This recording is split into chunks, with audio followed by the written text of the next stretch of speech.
Welcome, everyone, to the 2023 Tadaima Virtual Pilgrimage. My name is Rob Buscher, and I'm the online film festival curator, and it's my great pleasure to be joined here this morning by filmmaker and artist Shinpei Takeda. Would you like to introduce yourself a little further?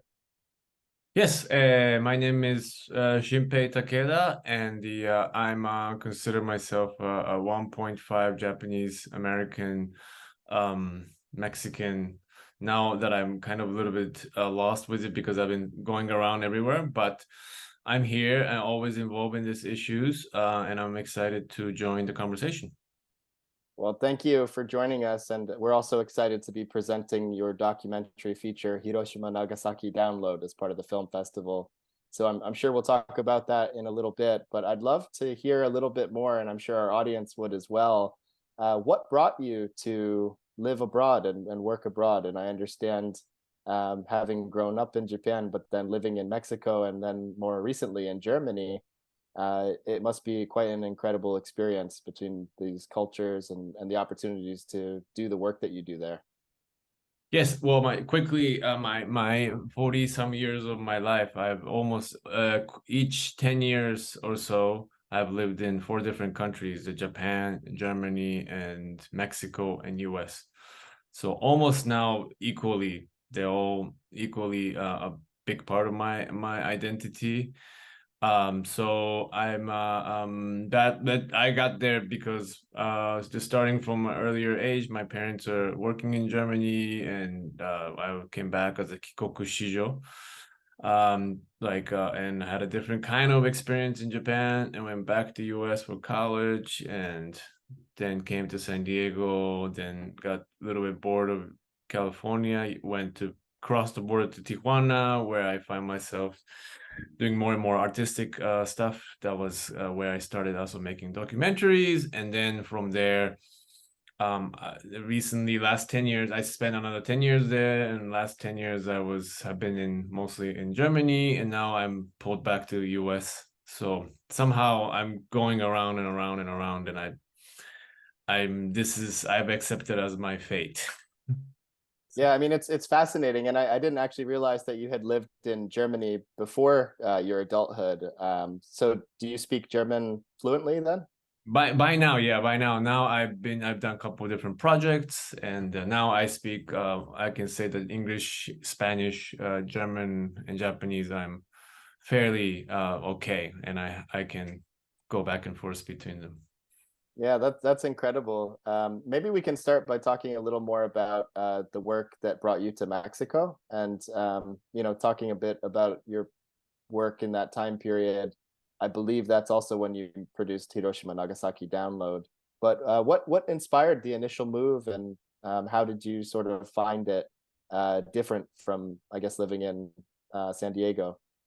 Well, yes, I mean the quick recap is that I was studying geology in East Coast University in East Coast, and then somehow I got myself involved in a working with refugee camp in a refugee camp using photography, and this was in Thailand. And this was my senior year, and I really wanted to keep that going, so I applied myself a nonprofit status here in San Diego with my friend, and so I had really worked getting this nonprofit going for first 5 years or so living in San Diego. Then after that, I got a little bit of bored here in California. So then it turns out that San Diego is 30 minutes away from Mexico. So this was a new land for me, and I started moving. I started finding my friends there, and then I moved there actually, and I did a lot of cross-border. I lived there and I work in San Diego, and so this is kind of fitting for my split identity and going back and forth. So it was an interesting experience, and then first, actually, the one project that I did there in Tijuana was to find out why, if there's other Japanese Mexican, I would assume, Japanese Mexican trade. So I made a 48 minutes short documentary film about the Japanese Mexican community in Tijuana, which at the time was not so well known. I mean, still is a lot of things that's not known about their fate during the relocation, when people in California were having to relocate to the camps. There was a lot of issues also in Mexico where people had to leave within a month or so to Mexico City and Guadalajara. And as I was finishing this, and on my way, I'm always going back and forth on Interstate 5, and then the last exit before Mexico, there's I different coincidence. I met a woman from Nagasaki who was married to an American military person, and she happened to have survived the atomic bomb, and when she was, I believe, 12 or 13 or so. So that led me to really be interested in this group of women that was here in San Diego. A few of them are still alive. That have experienced atomic bomb in either Hiroshima, mostly Nagasaki, and had married a American military personnel afterwards and had come to San Diego. I guess in some people would say that that's the terminology war bride. But it's a little bit more complex than that. But so I had started interviewing them. I made a little piece for a local PBS, and then that had turned into big archive project that I'm still doing to this day, which is collecting stories of Japanese Hiroshima and Nagasaki survivors that are living in Americas, Canada, US, all the way to Brazil, Peru, and Bolivia. So it turns out that all this place where the Japanese Nikkei communities are, there are many people from Hiroshima and Nagasaki. Part because Hiroshima is one of the big immigrant prefecture, and part also because it's related to how people had very difficult time after the bomb with the radiations, with different social stigma, and people wanted to get out of there. So this was and the Hiroshima Nagasaki download, the movie, was one of the projects of this long archive project, in which I had asked my high school friends to do a road trip from Vancouver, going down all the way to Tijuana, going across Oregon and California, visiting about 18 survivors that live in the US, and just kind of showing their stories, but also showing how to download, how to hear, because they're very difficult stories to hear. It's so far away from the current reality we live in, but it was part of the reality, and the different kind of complex stigmas and the traumas that are continuing to haunt the survivors to this day. So this was almost 13-14 years ago, but that was a Yeah. movie that you and I met through part of it. It's interesting, and I mean, there's a lot of different threads to kind of pick up on from that. So thank you for all that extensive background. But I think one of the things that comes top of mind is this idea of like secondary trauma, right? By listening and interpreting the stories of the hibakusha, how that then affects oneself to be able to tell these stories in a compelling way, but then also, in a sense, take on some of that trauma in a secondary perspective. And it must be very difficult. And I'm just curious if you could comment on what that has been like for you, working not just with this film, but also in the ongoing project to document the survivors throughout the Americas. I think the trauma is one way to put it. Of course, I was always more interested in like their other the other way to look at it. I think the resiliency would be the other way to talk about it. Because I think it's when you see something like that, that is almost in the level of, almost divine. Because some people thought it was a God, work of God, and of course now the Oppenheimer, the new movie coming out in the last few months, and this, you're dealing with the force of nature that is beyond our capabilities, no?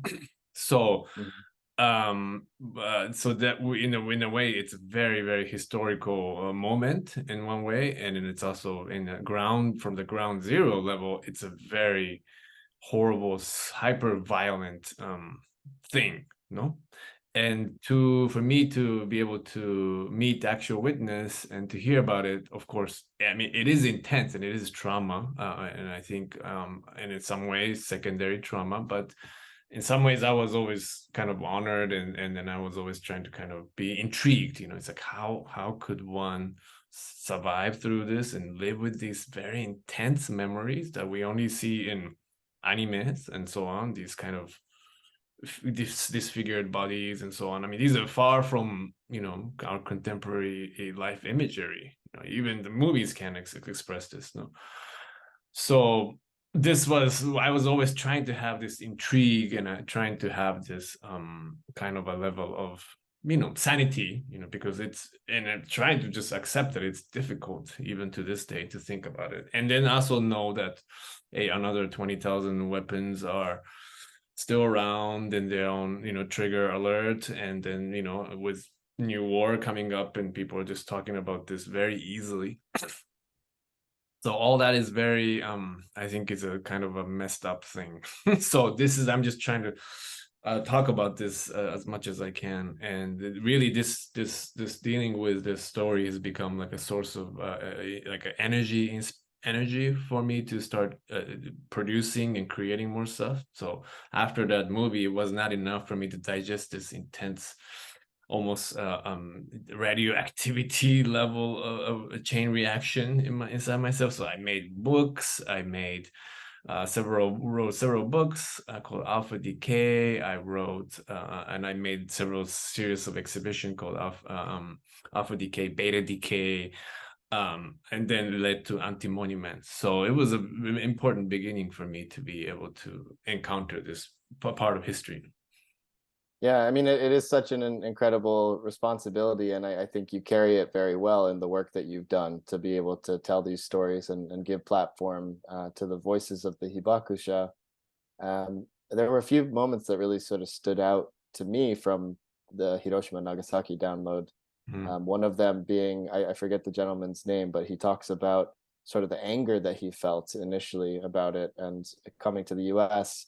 And then I guess realizing that it wasn't everybody's fault here, or that it wasn't every person of the United States who had done this. It was kind of the military and the government, and sort of Mm-hmm. making that distinction, which I think is hard to do sometimes in events such as these. But also the moment when you met the Holocaust survivor, which I Mm-hmm. found really fascinating. And I was curious, was that planned, or did you just happen upon No, her? this was really an accident. I mean, really, we just have booked the I don't know if it was Airbnb, some type of Airbnb in these a booking system, and then yeah, we were staying in the San Francisco areas, and found this nice place, and so we stayed there, and all of a sudden turns out that this host was the survivors, and there's this incredible. I mean, she showed me the tattoo and the incredible story of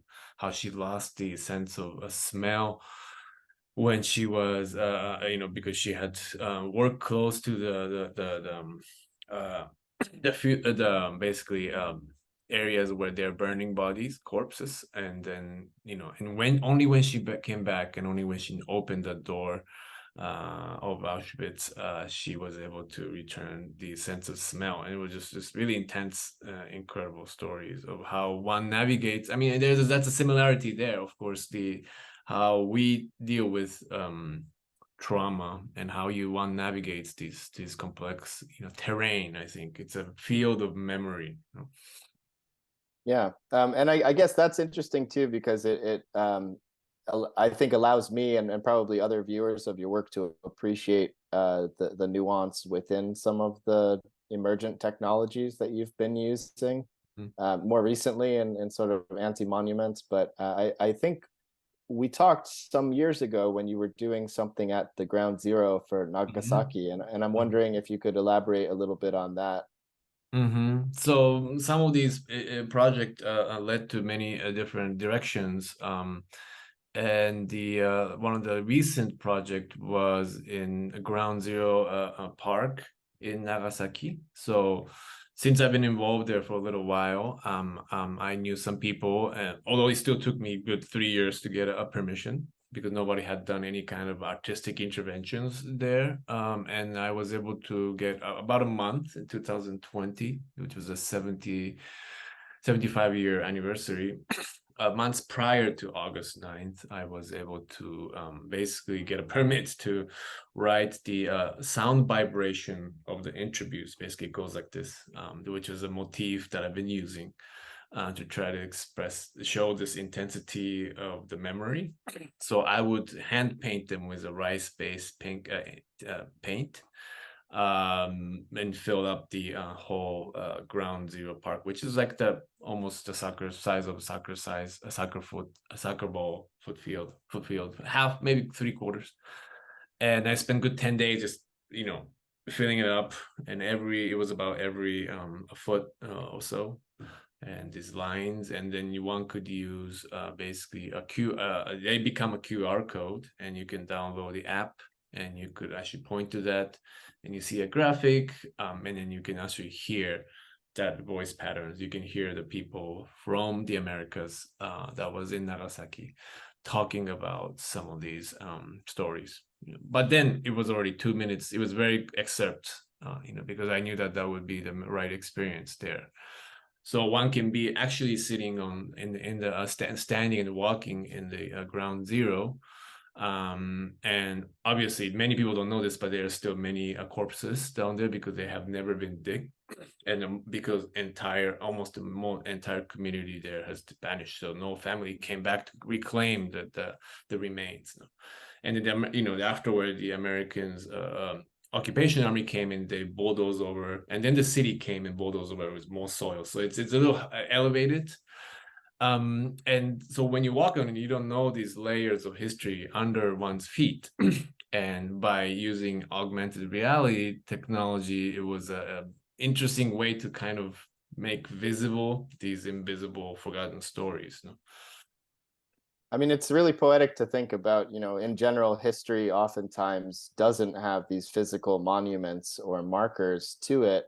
And it's sort of up to the survivors or the descendants of people who've experienced these things to build these monuments and keep that memory alive. And in the context of someplace like a ground zero, where there's been this radiation and the many generations of rebuilding, and I think in some cases maybe less of a willingness or want to have the direct engagement in something that's as painful as that.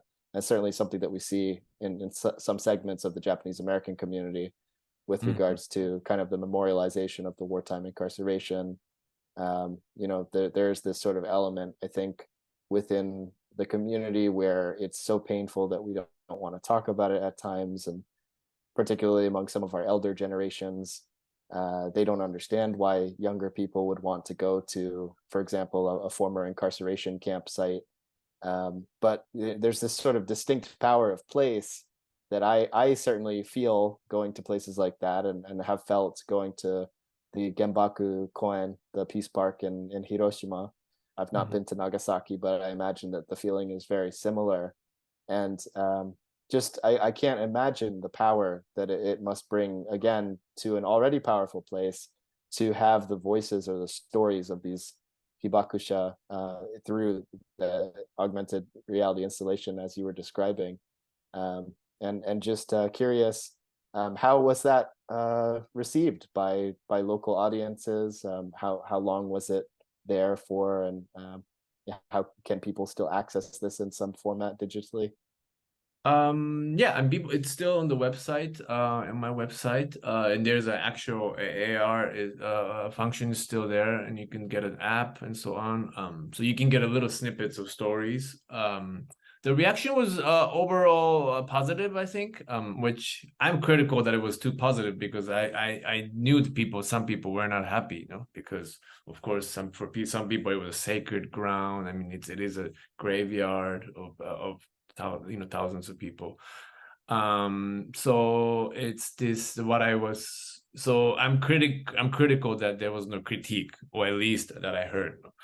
And this is also keeps motivating me to do more further work. But I think it was very well received, and it was a one thing that we did night of the August 9th, because I wanted to erase it all before August 9th, but people wanted to keep it.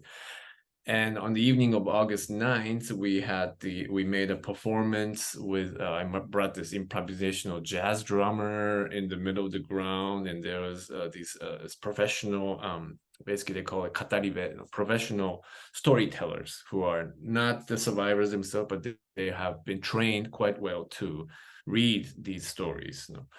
And so I had to have them stand in the QR where you can, this QR code where you can hear. There's 12 people standing, and they're reading the actual thing you can hear in AR. So it became more a physical performance, and then it really brought this energy out. So this was a very special moment. I don't think I would ever go back to that, be able to reproduce that moment. It was a very special moment where you can just hear the sound, and there's the drummers there. I mean, it was quite an avant-garde thing, I think, but it worked somehow. And it was also me running around, and of course, making sure that getting alliance of different hibakusha groups, and it's very politicized, with different people talking about, whose memory, whose narrative stays. And this was also a big part of my project, because there are monuments, there are different sculptures, and there are monuments, but do they actually have all these narratives? Do they include the narratives of Korean survivors, for example, or do they include narratives of people on the margins, people that went to Brazil, for example? And they're just the sculptures. And I think I wanted to talk about, and how do we think of something else, because these monuments freezes things, and we just kind of give it a flower, and then let these monuments handle things, but they're just the stone, right? We need to be able to look at ourselves and think about, what does that mean for us? And this was what I've been trying to do. So this is the beginning of Antimonument. I think this is really, there's a couple relationship to some of the things that's happening among the Japanese American communities. How do you by putting it outside of yourself? Of course, it's an easy way to deal with it, because you go through a medium, but it also, I think, has a risk of just kind of freezing it, and just like, okay, that's it. And of course, the Japanese American case, you have the your recreation of barracks, and there's different, I mean, these are in a way artifacts, but these are manufactured, right? And those are getting too much, too real, and then maybe you don't feel anything. I've seen it again. So what's next? To make a film, or make another sculptures, or it's to be discussed. And I think you always need to challenge, and that's how a memory evolve, I think. Yeah, and thanks for sharing that. I think it's a really good segue into just a more detailed conversation on your current project, Antimonument. And I think this need to sort of challenge the existence of monuments, in some cases that are problematic, in some cases that have a nuanced history that requires questioning and interrogation, that, as you stated, is impossible with just a physical sort of static monument. So again, using contemporary technology like augmented reality, having the ability to then sort of be in conversation with these static pieces and reinterpret them, and question and allow individuals to have their own relationships to this work, through the contemporary lens, I think is very intriguing. And so I'd love to hear more about how this Antimonument project came about, and sort of where you're at this moment. Yeah, so it came about, and when I was asked to do an exhibition in Nagasaki Art Museum in 2015, it's coincided with 70th anniversary of the atomic bomb droppings, and I did not want to make another monument. Of course, part of me as an artists want to make monuments and make things big, and leave spectacular things that are made in concrete that last forever. But I was also wanting to challenge that part of myself, and also challenge the notion of monument. What's the point of making another monument? There's so many monuments already. So I made this much more softer sculptures that's a lot more sensitive, and you can kind of be destroyed very quick. You can touch it and so on. And that was the beginning of Antimonument, and I made this myself, a kind of Antimonument manifest that, in order to stay Antimonument, I can call it a Antimonument and make another monumental things and leave it there, and it's no longer Antimonument. So it needs to always keep moving. So as a part of that commitment to myself was what I said. I was, already before basing myself in Germany, I made myself formed a little nonprofit called Antimonument. And with that, I've been doing, a little using technologies, memory, and art. That's the kind of the idea of this whole nonprofit. And we've been doing different projects in Dresden, connecting the Hiroshima and Nagasaki stories to the Dresden's big bombing air raid stories, and survivors, getting them survivors to meet each other, and other different VR, AR technologies, exploring different sites of memories within Germany. And most recently, just this summer, I did a project called Antimonument Extended VR, in which you can basically, with a VR headset, you can destroy the 3D scanned Nazi monument. They're not necessarily Nazi monument. They are monuments that were made by the Nazis, officially appointed, God-gifted artist. So this is a whole new area of history. But anyway, there was a favorite artist of the Nazi times who were making these big lion figures, big macho figures. And the problem was that even after the war, there was, they were still getting commissions. They were still making monuments. So we had scanned them, and then we had you probably made a whole game basically, and you can see it in the VR. And you have a sword, you can cut it. You have a spray paint, you can spray paint.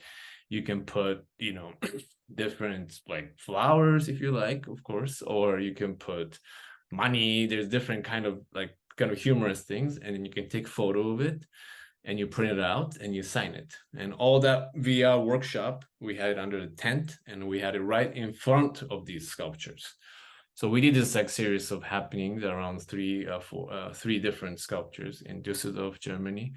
So that was an interesting way to kind of use virtual technologies, because of course, these destroying monuments became also a big grammar, right? It's during the COVID times, people were bringing down the Black Lives, as part of the Black Lives Matter movement, bringing down the monuments. But that is also to be questioned. That's not, what does it do? Is it enough?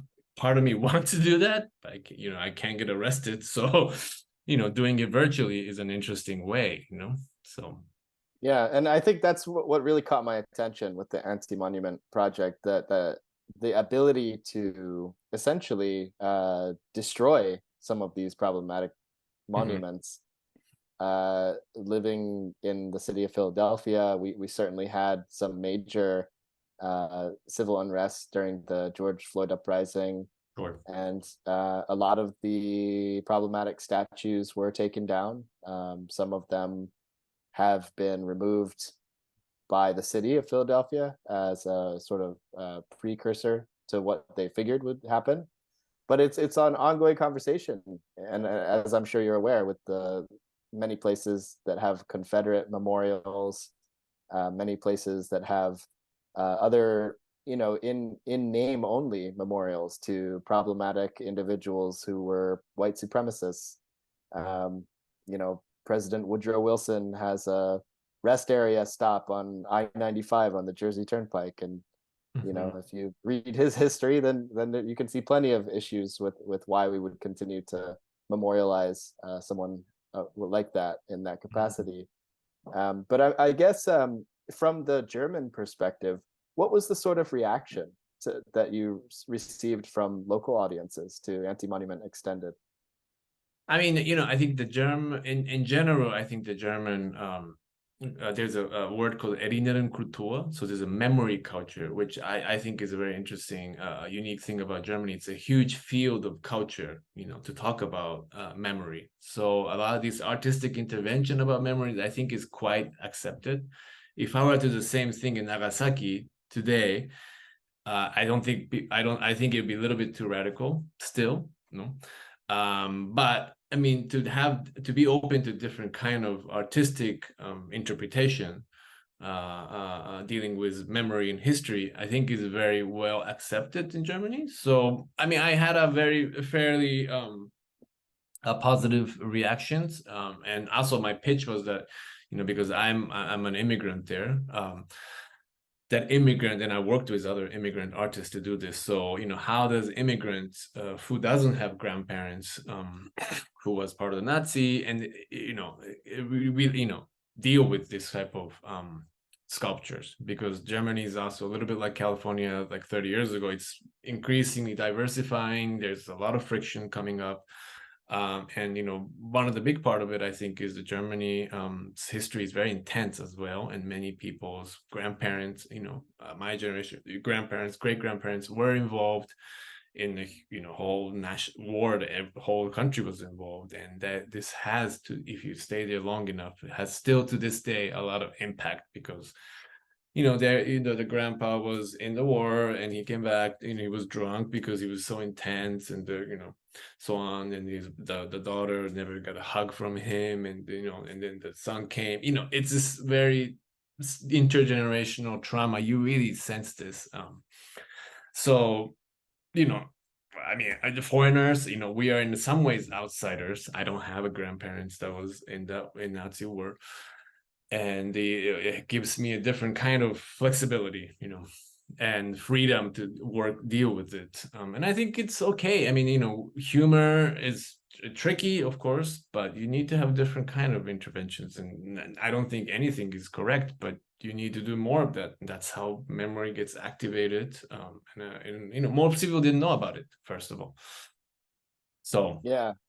Well, thank you for sharing that, and I feel like this project certainly has the potential to come to other locations, if and when you're interested in sort of expanding it further. But sure. I did want to briefly talk about the other project that you mentioned in our correspondence, Mhm. Limit of Your Safe Space, Mhm. which I thought was a really interesting piece related to sort of the migration from Japan to Mexico, and some of the interesting identities that sort of exist. Also using some of this sort of augmented reality, and I guess virtual reality technology. But can you talk a little bit about that project as well? Yeah, so this is a kind of a segue, kind of from this offshoot of this VR project, and there's a multi-user VR creation tools, 3D tools, so you can put the headset on, and you can meet other people in wherever, and you can co-create like sculptures, co-create 3D things virtually. So what we did was we met for this project, Limit of Your Safe Space. We met with one Japanese American painter in LA, and another Japanese Mexican architect in Mexicali, Mexico, and another Japanese Mexican scholar. She was in Michigan at the time. And we four of us met every week, and we would bring in photographs of a Japanese American painter's grandparents who was in one of the camps in Arizona, and photographs from one of the Japanese Mexican architect whose grandmother had this bunch of amazing photograph of being in Mexico and after the war and so on. So we were looking at these stuff, and just also knowing, understanding some of these unknown histories of the Japanese Mexican stories, how it was part of this Mexican government re-indigenization process, and how they are still some fifth generation, sixth generation Japanese immigrants in working in the mines. And it was a very intense story that's very not well known to this day. But the cool thing was here that we would try to bring attention to that in the VR space, and to turn into a little installations that was shown as part of Mexicali Biennale in Cheech Museum in Riverside this May, and we're showing that in Mexicali. I think next few weeks, I think there's an opening there. So it's an interesting way to bring attention to this unknown stories of Japanese Mexican, the fate of what happened.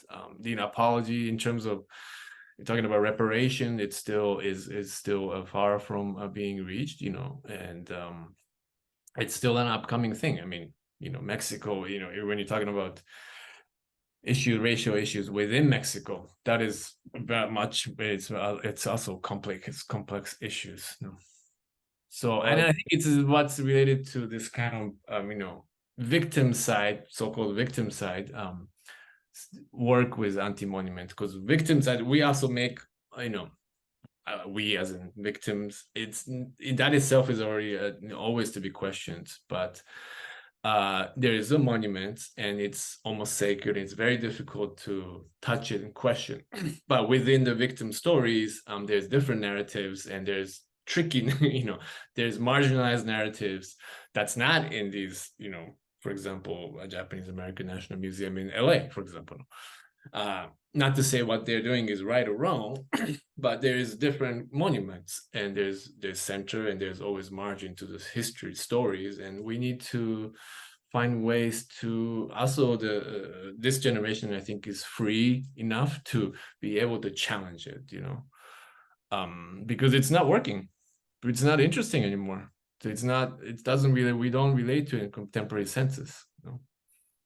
yeah. Well, and on that note, I mean, it is kind of incredible to see how you've been able to utilize some of these emergent technologies to, I think, make these topics more relatable and accessible, particularly to younger generations. But I think that there's a broader impact or potential for impact there, as we continue to develop a familiarity with VR and AR as a society. Um, and I guess, sort of coming to the end of our conversation, we touched on this briefly earlier, but I'm just curious if you see some connections between the work that you're doing around monuments and memorialization and some of the conversations that are being held right now in the Japanese American community spaces around these same topics, and particularly in the context of Tadaima as a virtual pilgrimage, trying to create a space outside of the physical monuments, but still very much monument making in a sense. And just kind of curious if you had any take on that, or feel that there's a relationship with your work. I mean, yes. I mean, I feel that I think it's needs more energy. I think, and different openness to experimentation. And I think it's also part of. I think it's a difficult thing to say, but it's also part of process of forgetting. Of course, when you're seeing this is happening all across the all this, for example, the museums, you see the actual things, actual people trying to provide this detailed information, numbers, historical background, and an actual barracks, how it looked, But these actualities are becoming harder and harder for us to imagine. And this means we are forgetting, in some ways. And we forget, I'm old enough to recognize that when I was young, I didn't think I forget. But, when you're, 40 something, you forget. This is a part of human nature, I think, as well. So it's not to say this nice, nice moral thing that we don't forget, we won't forget. I mean, it's a great, I think, romantic idea, but we need to challenge it because we forget. We're busy, we have other things, there's other problems always happening, other issues, so we need to accept it. We need to think about how we forget, and then I think there needs to be a conversation about this. It's difficult, I think, because different generations have different attachment to stories. Of course, if you say this to people that was there, and of course it's offensive, I understand, but it's people forget, and then I think I think forget and forgive there's something similar there. I think there's some kind of relationship that I think should be discussed, and we need to be able to have, I think I would like to see a little bit more experimentation, more, a little bit of anti-monument way of discussions about Japanese American narratives of for example, the Japanese Mexican stories aren't part of it, and it's always considered margins, right? And even within the Japanese Mexican stories, there are the northern side had different stories because they had to leave right away, and but I find it intriguing, these stories that's in the margin, no? Because somehow it's not the stories in the center, but stories in the margin is somehow the ones that we can still find connections, because these are still raw in some ways and they're still fresh, and these are personal stories that's not officialized yet. And I think there are many and many of them. I think we need everybody to go out and explore them on their own, and there are still many stories to be told.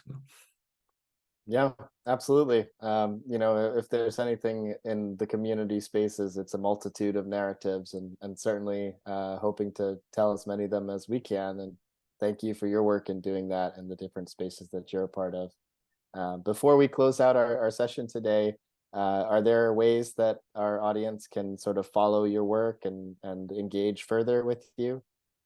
Well, I will. Yeah, I mean, there's a website of mine and there's an Instagram, I think Shinpei Takeda. And yeah, I try to be active. I'm more now in San Diego and Tijuana space. So if people are coming down here, I know how to cross the border properly. So I can show you around. All right. Well, thank you very much, Shinpei. We certainly appreciate the time that you've spent talking with us this afternoon. For those of you who are watching this now in the month of October, we have Hiroshima Nagasaki download available to watch streaming on the Tadaima Online Film Festival page. And we hope that you will watch that and some of the other links that we'll share in relation to this video. Thank you. Thank you.